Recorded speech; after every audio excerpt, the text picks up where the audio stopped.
एक तरफ गांधीनगर में बीजेपी के शीर्ष नेता अब से थोड़ी देर बाद मोदी से मुलाकात करने वाले हैं, तो वहीं दूसरी तरफ भोपाल से सुषमा स्वराज की अपनी नाराजगी वाली खबर पर सफाई सामने आ गई है।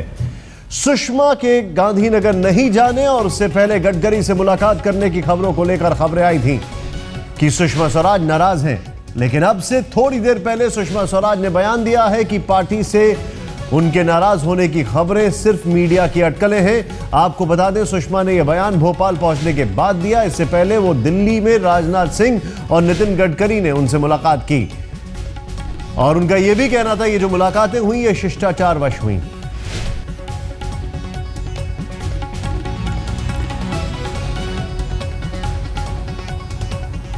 लेकिन यह बयान दिल्ली में नहीं आया, जहां से भी आया जरा ध्यान से सुने।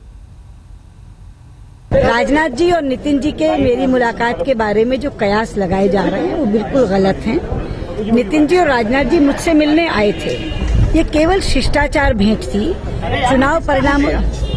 चुनाव परिणामों से पहले हम सब एक दूसरे से मिलना चाहते थे। जब उन्हें ये पता चला कि मैं आज भोपाल जा रही हूँ और कल वहाँ नहीं होंगी, तो वो दोनों मिलने आ गए। 11 बजे नितिन जी आए, 11:15 बजे राजनाथ जी आए। बिल्कुल रूटीन शिष्टाचार भेंट थी और कोई दूसरी बात उसमें नहीं थी। सीधे चलते हैं बीजेपी हेडक्वार्टर में। यहां पर दिल्ली में मौजूद है हमारी सहयोगी रीमा पराशर। रीमा, शिष्टाचारवश बैठक हुई, अब यह शिष्टाचार सिर्फ सुषमा जी के साथ क्यों हुआ, आडवाणी जी के साथ क्यों हुआ, औरों के साथ क्यों नहीं हुआ? बड़ा अजीब सा बयान है।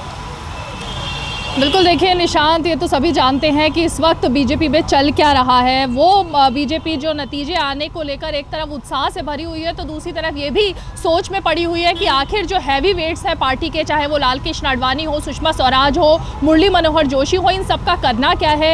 ऐसी कौन सी तिगड़म लगाई जाए कि ये लोग नाराज भी ना हो और पार्टी का फेस भी बच जाए। और अब इसी तिगड़म में पार्टी लगी हुई है और यही वजह रही कि शिष्टाचार, जिसको सुषमा स्वराज कह रही है, उस शिष्टाचार के तहत आज नितिन गडकरी और राजनाथ सिंह पहुंचे।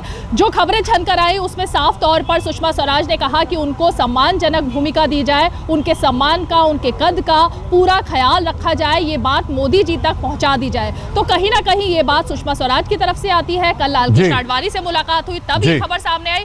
तो ये जो पूरा मौका है परसों तक भुनाने की कोशिश इसी तरह से की जाएगी। आप जो बतानी है उसमें थोड़ा सा और आगे बढ़ेंगे और बात करने की आपसे कोशिश करेंगे कि क्या यहां पर शिष्टाचार की ज्यादा जरूरत है। लेकिन चुनाव के नतीजे आने में करीब 50 घंटे बाकी हैं। दिल्ली की गद्दी पर कौन होगा, सभी आम और खास की निगाहें लगी हैं। लेकिन उससे पहले सबकी निगाहें मुड़ गई हैं गांधीनगर की ओर, क्योंकि गांधीनगर में मोदी लगा रहे हैं दिल्ली दरबार। गांधीनगर में दिल्ली दरबार, गांधीनगर बना दिल्ली का केंद्र। बीजेपी में यह हलचल है कि नई सरकार के लिए दिल में दिल्ली है, लेकिन ठिकाना है गांधीनगर। बीजेपी अध्यक्ष राजनाथ सिंह, नितिन गडकरी और अरुण जेटली को गांधीनगर में मोदी के साथ अहम बैठक करनी है। बैठक से पहले बीजेपी नेता सब कुछ चुस्त दुरुस्त करने में लगे रहे। उसके बाद राजनाथ ने गांधीनगर के लिए पकड़ी 3 बजे की फ्लाइट। जेटली और गडकरी ने भी गांधीनगर की फ्लाइट पकड़ी। ये सवाल भी उठा कि गांधीनगर में क्यों? दिल्ली में सरकार के लिए बीजेपी के पीएम उम्मीदवार देश के कोने कोने तक घूमे थे, तो वो दिल्ली क्यों नहीं आए? क्यों बीजेपी के सारे नेताओं को गांधीनगर बुलाया गया? तो पार्टी से जवाब आया, मोदी व्यस्त हैं, कई पेंडिंग फाइल निपटानी है। मोदी दिल्ली आएंगे तो उनका कीमती वक्त जाया होगा। उन्होंने मुझे खुद कहा कि नितिन, मैं खुद दिल्ली आता, पर मैं अभी अहमदाबाद में, वो भी अपना आखिरी काम पूरा सब कर रहे हैं, वहाँ बहुत थे, तो क्या करना, कैसे बैठना। तो मैंने कहा आप चिंता मत करिए, हम आते हैं, रात का भोजन आप क्या करेंगे, आज हम उनके साथ खाना खाएंगे अहमदाबाद आकर, कल ना वो दिल्ली आएंगे तो हमारे घर पे खाएंगे। इसमें हमारे पार्टी में इस प्रकार की कोई बात नहीं होती, इस प्रकार का कोई प्रोटोकॉल नहीं होता। अब वो ज्यादा बिजी है वहाँ, इसलिए हम वहाँ जा रहे हैं। इस बैठक में मुख्य तौर पर 4 मुद्दों पर चर्चा होगी। पहला मुद्दा होगा कि अगर एनडीए को बहुमत मिलता है तो बीजेपी के भीष्म पितामह की भूमिका क्या होगी। दूसरे, वरिष्ठ नेता मुरली मनोहर जोशी की भूमिका पर भी चर्चा है। तीसरा ये कि मोदी अगर पीएम बनते हैं तो गुजरात का मुख्यमंत्री कौन बनेगा। चौथा मुद्दा ये होगा कि अगर सीटें कम पड़ती हैं तो कौन कौन से नए सहयोगी एनडीए को मिल सकते हैं। बीजेपी नेताओं ने सहयोगियों के लिए दरवाजे खोल दिए हैं।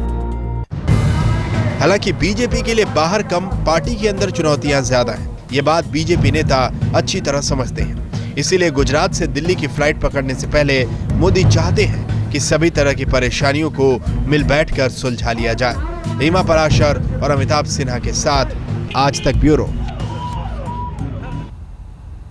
अपनी स्क्रीन पर आप देखते रहे यहां पर आज तक पर हम आपको बता रहे हैं कि हमारे 100 घंटे 100 रिपोर्टर में अब 47 घंटे हो चुके हैं। अभी भी 53 घंटे बाकी हैं। बहुत सारी चीजें चल रही हैं। सीधे चलते गोपी मनियार इस वक्त हमारे साथ है गुजरात से, और हमारे साथ रीमा पराशर हमारी सहयोगी दिल्ली में बीजेपी दफ्तर से मौजूद है। गोपी, सबसे पहला सवाल, दिल्ली दरबार गांधीनगर में शिफ्ट हो गया है, वहां पर उनको बहुत सारे काम निपटाने हैं। जिस तरीके से ये नितिन गडकरी का बयान आया है, सवाल खड़ा यह होता है, नरेंद्र मोदी तो पहले ही कह रहे थे कि वो जीत रहे हैं, तो अब किस तरीके के काम? ये सारे काम तो पहले ही हो चुके होते। ये पूरा जो शिफ्ट वहां जा रहा है, ये भी क्या एक पॉस्चरिंग है, कुछ दिखाने की कोशिश है?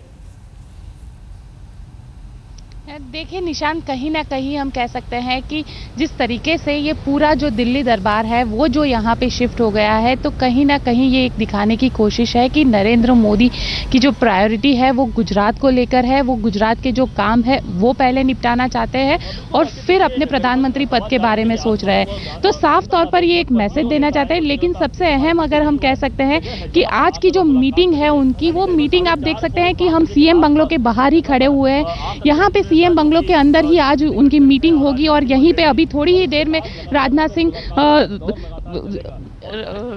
सिंह, नितिन गडकरी, अरुण जेटली और अमित शाह, ये सारे लोग यहाँ पर पहुंचेंगे और यहाँ पे ही ये मीटिंग होनी है। इसके बाद इसमें कई सारे अहम फैसले भी आज ले जा सकते हैं, जैसे कि गुजरात में मुख्यमंत्री कौन बनेगा। साथ ही अगर जो एग्जिट पोल आए, भले ही वो खुशखबरी देने वाले हैं, लेकिन अगर कहीं ना कहीं सीट कम आती है, जो नतीजे कम आते हैं, तो उसमें कहीं कैसे वो घटक दलों को मनाए और एनडीए में शामिल करें ताकि मोदी प्रधानमंत्री बन पाए। साथ ही जो अडवाणी है, अडवाणी जी की भूमिका क्या रहेगी, उसको लेकर भी एक बड़ी चर्चा।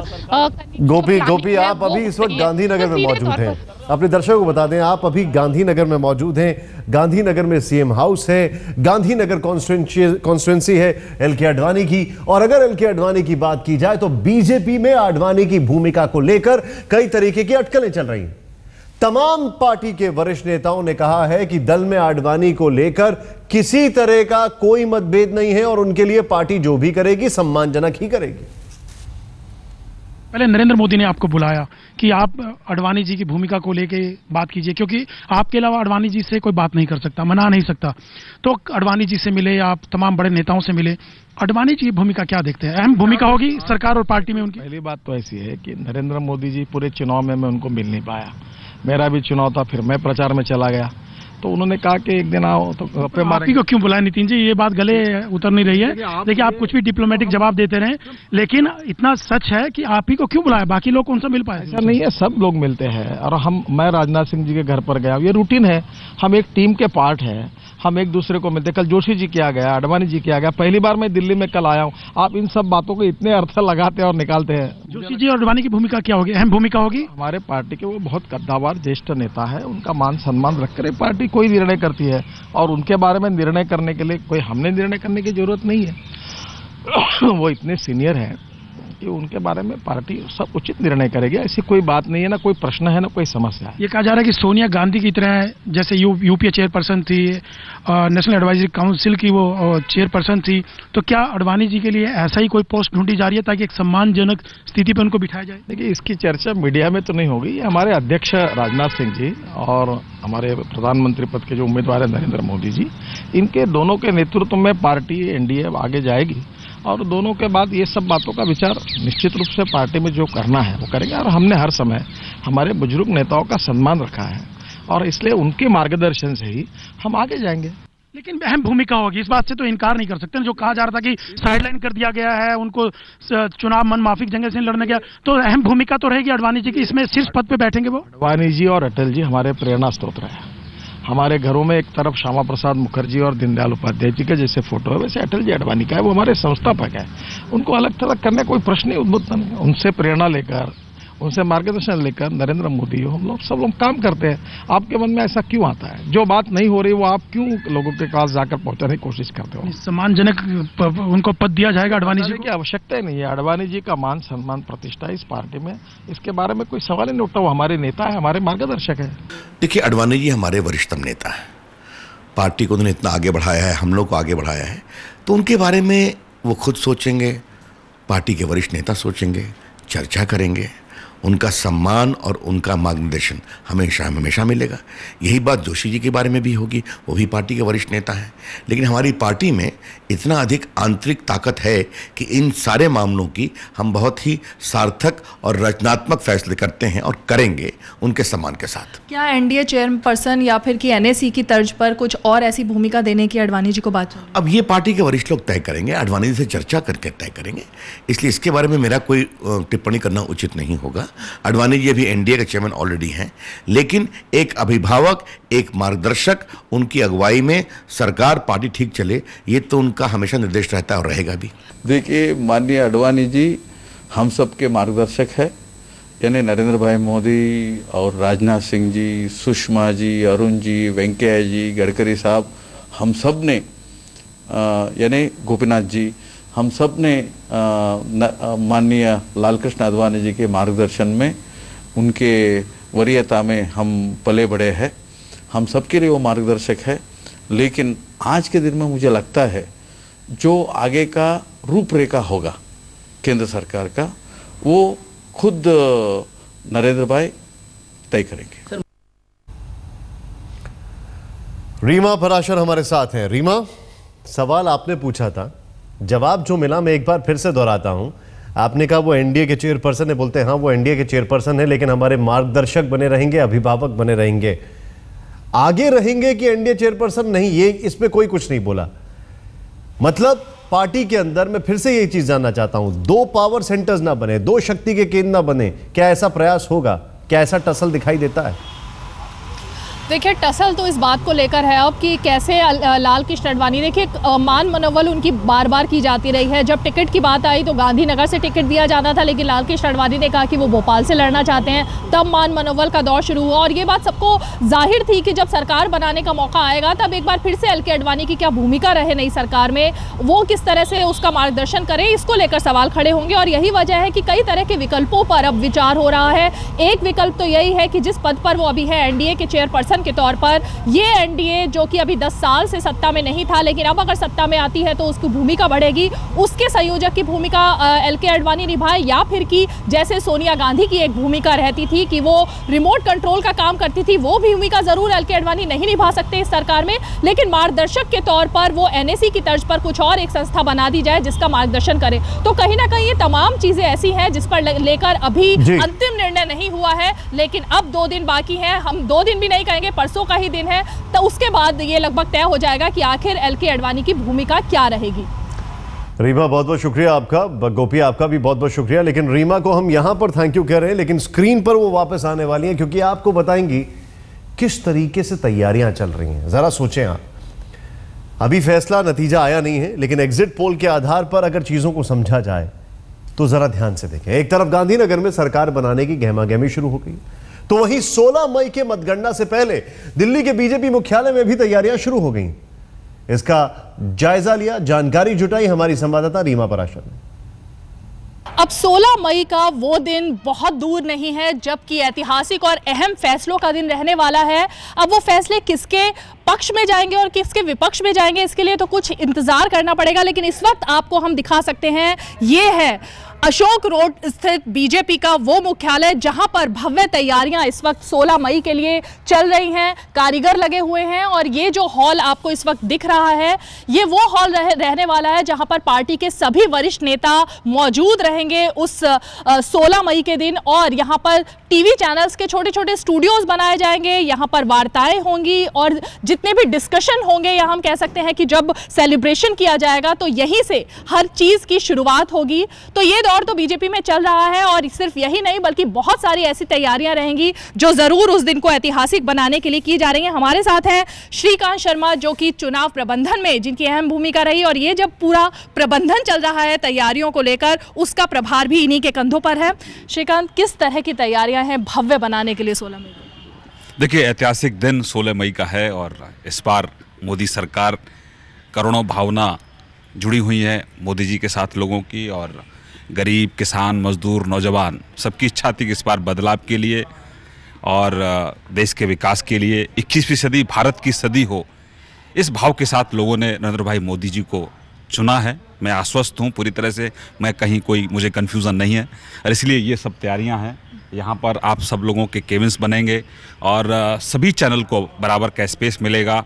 सभी राष्ट्रीय प्रवक्ता पदाधिकारी यहाँ रहेंगे। 9 से 1 बजे तक का समय रहेगा। उस समय आपके जो स्टूडियो से लोग उनके साथ कनेक्ट कर पाएंगे, तो आंखों देखा हाल बता पाएंगे। यहाँ पर स्क्रीन्स रहेंगे, कौन कौन से राज्य में कहाँ हमारी कितनी सीटें बढ़ रही हैं, और भव्यता के साथ हम लोग यहाँ तैयारी कर रहे हैं। यहाँ आपके लिए स्नैक्स, चाय सब रहेगा और बाहर रोड पर सेलिब्रेशन रहेगा।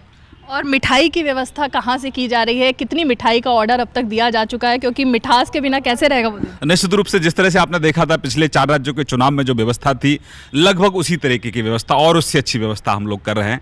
और आप लोगों को कोई दिक्कत ना, इसलिए इसको AC सेंट्रलाइज AC बनाया गया है कि आप लोग यहाँ आराम से ठीक से बैठकर अपना देश के नाम संदेश प्रसारित करते रहे कि क्या चल रहा है, तो कहीं किसी को कोई दिक्कत ना आए, उसका पूरा ध्यान भारतीय जनता पार्टी ने रखा है। ना तो नेताओं को दिक्कत आए, ना ही प्रेस मीडिया के लोगों को दिक्कत आए। नेताओं और मीडिया के अलावा जिन कार्यकर्ताओं की अहम भूमिका रही, जो लग रहा है कि बड़ी संख्या में उस दिन दिल्ली कूच करने वाले हैं, उनके लिए क्या इंतजाम है? कितने कार्यकर्ताओं को आपको लग रहा है कि आ सकते हैं वो उस दिन? देखिए, लगभग सभी जो भी कार्यकर्ता हैं सभी राज्यों में रहेंगे, लगभग अपने अपने लोकसभा क्षेत्रों में सब लोग। 16 तारीख को तो लगभग ऐसा रहेगा। दिल्ली के लोग निश्चित रूप से यहाँ आएंगे क्योंकि 16 को परिणाम सब 2 बजे तक संभावना रहेगी आने की। उसके बाद सभी बड़े नेता हमारे दिल्ली की तरफ कूच करेंगे। कुछ लोग 17 तारीख तक भी आएंगे। तो 17 तारीख को मुझे लगता है कि यहाँ इस तरह का बड़ा आयोजन रहेगा। अभी तक तो यही है कि 16 तारीख को दिल्ली के कार्यकर्ता और बाकी जिन लोकसभा क्षेत्रों में कार्यकर्ता लगभग अपने क्षेत्रों में रहेंगे। तो सेलिब्रेशन चलता रहेगा। 16 तारीख से सेलिब्रेशन चलेगा और जब तक मोदी जी ओथ लेंगे तब तक ये कार्यक्रम चलते रहेंगे।